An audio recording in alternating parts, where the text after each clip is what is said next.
Hi guys, hi kakapsat. Good morning. Good morning sa inyong lahat.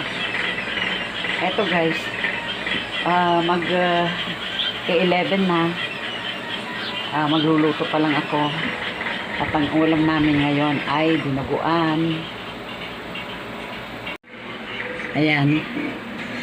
Pinalambot ko muna. At ito yung mga ilalagay na ricados.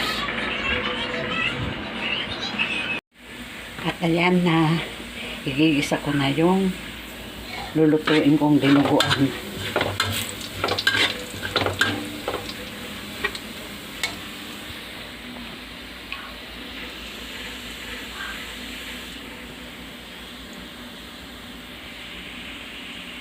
Sasangkot siya muna. Ayan. Yung pang dinuguan.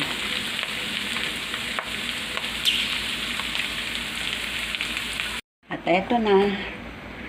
Linagay ko na yung dugo.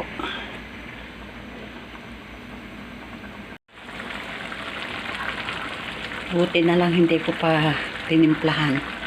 Kasi hindi ko sigurado yung dugo. Baka mamaya may asin. Kasi mga iba nagtitinda sa palengke. Yung dugo, linalagyan nila ng asin. Hindi ko alam kung yung mga, baka yung mga matadero na naglalagay ng asin. Kaya ayan. Hindi ko na tinimplahan yan kasi medyo nga pa may konting alat. Ito na guys, kakabsat. Luto na ang tinuguan. Ayan. Guys, kakabsat. May Bible study ako ngayon. 2:30. Sabagay, mga isang oras lang naman yun. Kung hindi, mga isang oras na mahigit. Pero wala pa sila, hinintay ko pa sila. Kaya, ayan. Kasi bali, 1 week or 2 weeks din akong 2 days. Kasi once a week lang naman yan. Parang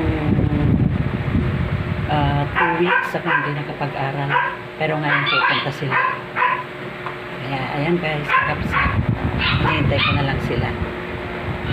Paano guys, kakabsat? Hanggang dito na lang. Thanks for watching. Ingat-ingat kayo. Shout out sa lahat ng aking mga subscriber. Maraming salamat sa pagtangkilik. At salamat sa nagsusubscribe. Ingat kayo. Okay guys. Love you all. God bless. Bye.